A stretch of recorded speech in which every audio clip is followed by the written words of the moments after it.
These big bows have been really popular lately, and I wanted to do my take on it using the jelly roll strips and tubes like I do with my fabric rugs, but this time making a bow. I start off with some fabric strips measuring 2.5 inches wide and 44 inches long, and then I'm going to add batting on the inside of it and fold it in from the outside.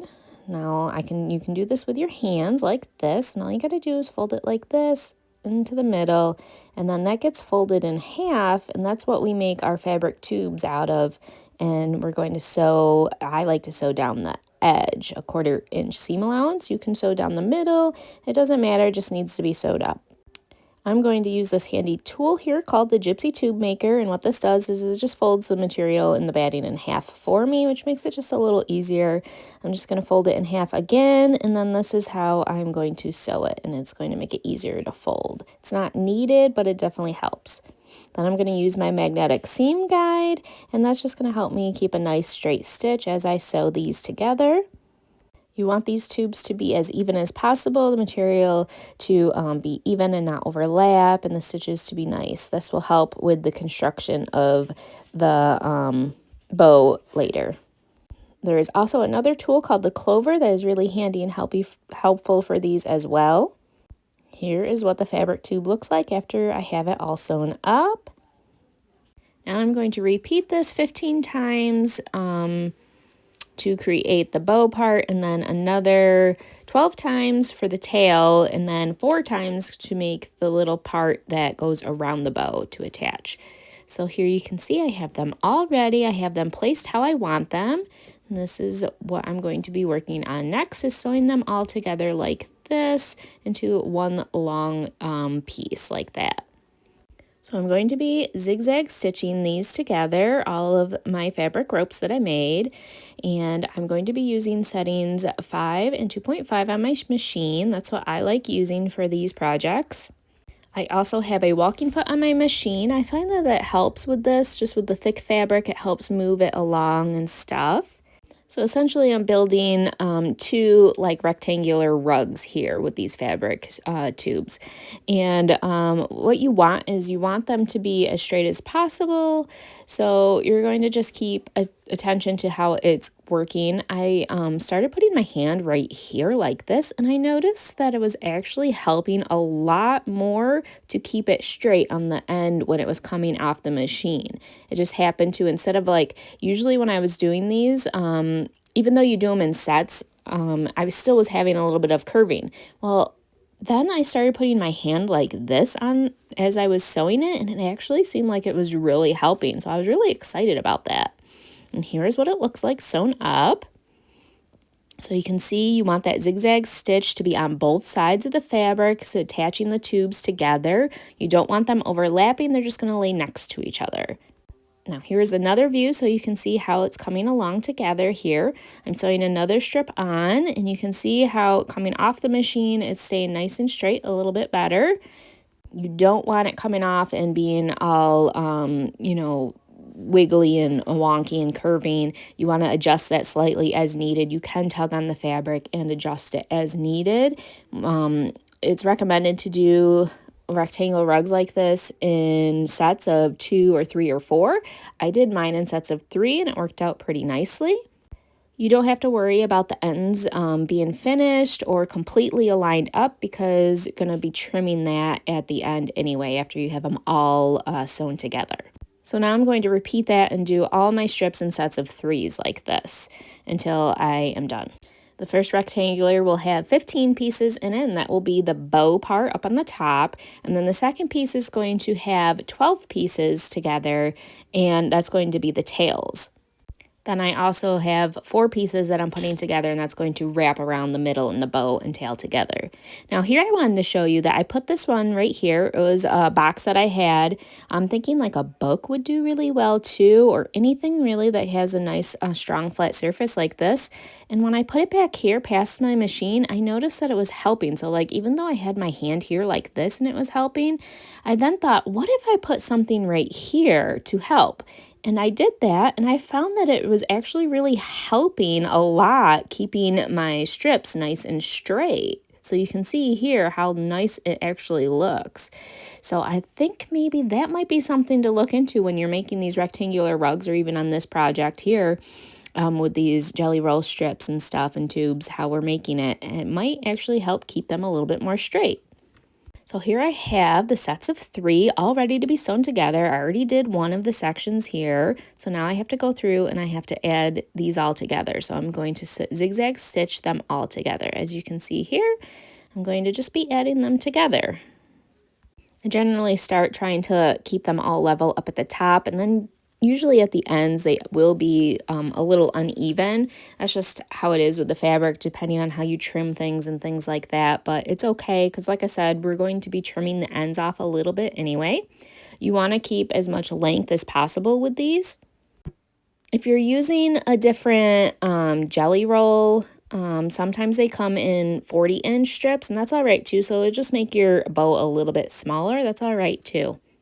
So it's really easy for these rectangular rugs shapes here when you're sewing these tubes together to get a little wonky and a little not straight, you know. So just take your time and pay attention to how the fabric is working and adjusting as needed. Like I said, you can tug a little bit here and there if you need to and get it straightened out, maybe even some ironing.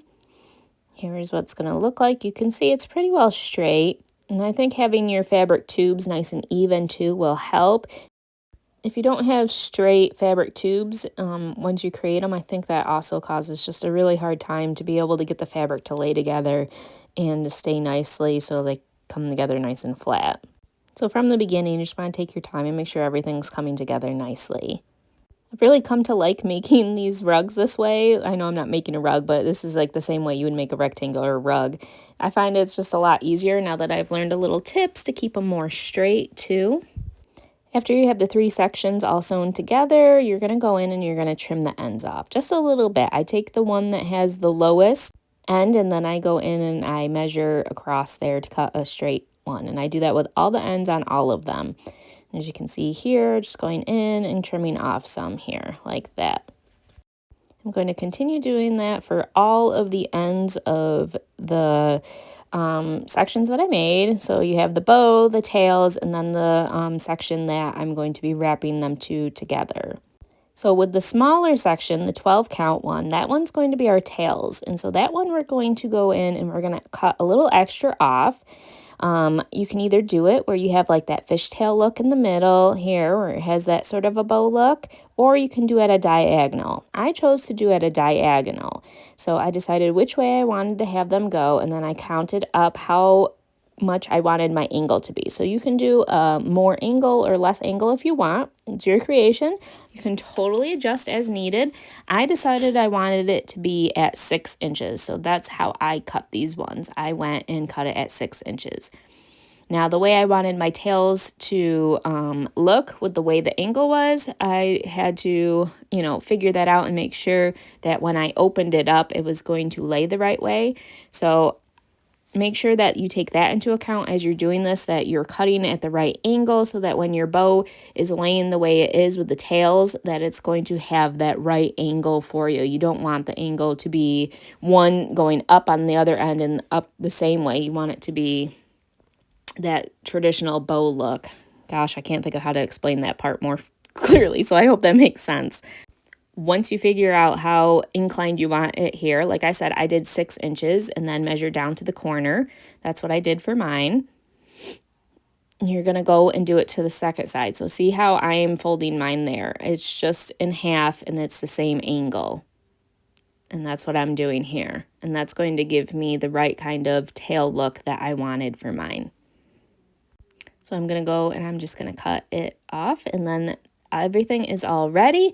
And then what I like to do, and what was recommended when I started doing my bags, I realized I should go in and do a regular stitch across all of these to secure. See, now I got it how I wanted. So that's how you want to check your fabric too when you're doing it.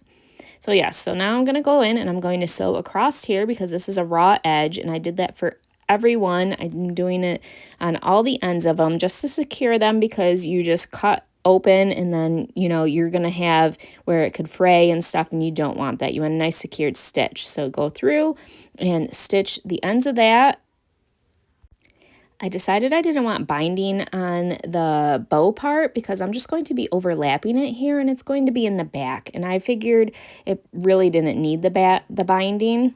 I'm just going to be doing the binding for the tail. So if you want to do the binding for the bow too, that part, you totally can. It's just a, thing that I thought that wasn't needed. So here I'm using the same tool. I'm going to make my binding. The binding is super easy. It's literally the same way that we make these tubes, except for we're not using batting inside. They are 2.5 inches wide, just like the other ones. And all I'm doing is I'm folding the fabric from the outside into the middle, and then I'm going to iron it to keep it nice and flat and together. And then once I go through and I do all of that, I'm going to go back through and I'm going to fold it in half and iron it in half. And what that does is it gives us a nice little edge there to cover over our unfinished raw edges of the bows. I am using just one of the fabric strips, so it's 44 inches long. I'm not going to be using all of it, but I'll be using most of it here for both of the tail ends. Here I'm just securing the ends by going through and adding a normal, regular, basic stitch here across the ends. I'm just going to be adding the binding to the tail part of the bow. So that's my angled cut ones. So here I am adding it. So it just covers over it just like this. See how the one side goes on the back and then you're folding it up and over like this. And then I go in and use my clips to secure it. I like to make sure that on both ends I have the same amount. This is just how I've been doing my binding. There are different ways to do binding, so, do what works for you. But this is how I do it. I go back through and I measure or eye it with this one and make sure that the binding is even on both sides. So that way when I go to sew it, it's not going to be missing any on the opposite side underneath, because I have had that happen before. I leave a little bit extra on the edges so that I can go in and I can tuck it in like this. I don't know what I'm doing really. I don't really have too much of a method to my madness here. I just kind of fold it and get it to lay kind of not too chunky, And when I was doing this here, I noticed that, you can see that little triangle hanging off the edge. Well, I didn't want that. I was like, oh no, So I had to go back in and fold it flat to the edge right there like that, and then tuck it up and under. And that seemed to work much better because I wanted it to have, that nice seamlessly look to it. I didn't want, a little chunk hanging off of it. So just pay attention to how you're, folding it. You don't have to do that. You could just leave it cut open, but I think you want, a finish edge for that, Keep everything nice and neat. Once I had it all clipped together like that, I went through and I just did a normal, regular, basic stitch down the side here like that, almost in the middle, just so I had enough on both sides. I knew I had enough space, taking the clips out as I go, taking my time, of course, always. With this project, you can see how the color on the outside is all black. I did that deliberately so that I would have a nice finished look. And so the binding that I'm using as well is the same color. So on all of it, I have an edge of the black pattern that I'm using. I think that really helped make it stand out, and I think just design-wise. So that might be something to consider too. You don't have to do it that way, but it's just an idea to think of for your final look. Okay, so now I'm on to just putting it all together. I'm working on the tail part here. That's the 12-piece part, and I'm bending it in half. You can see I'm just took it and folded it in half, and what you want is it to have that little scrunch up there. You see how the fabric is bent? So that way it has that cute little bow tail look. So you don't have to worry about tying a bow or doing any of that. We're just constructing it in pieces, and I think this really came out well for this. And then you're going to take the 15-piece part, and you're just going to scrunch it up like this. I think I must have forgot to explain to videotape the part where I sewn this together. I did overlap it in the back and sew it together with 2 stitches down to secure it. Sorry, I forgot that part. So my top bow is sewn together. So then I'm just adding them together like that. And what I decided was I was going to go in and add a rubber band just to help kind of like keep it, scrunched up for me. So it was a little easier to get together. Then I'm taking the 4-piece section that I did too, and what that is that is a 22 piece. I cut those 44 strip pieces in half when I made them. And this is how I decided to construct it. So at first I was doing it this way, and I realized that like I wanted to have that extra flap that I have, because I have a lot here. I wanted to figure out how to make it so I could be the part to hang, like the little hook in the back. So I decided to make it go this way and then wrap it around, and then I'm going to create like a little loop in the back, because I love just being able to, not have as much waste and just kind of utilize things like this. So you don't have to do it this way. You could totally trim it and not have it as long that way, and then add some twine or ribbon or whatever you would like. But I just thought it was really neat to kind of just like fold it up like that and have it as the hook in the back. And that worked out pretty well for me when I hung it on my door. I liked the way that was.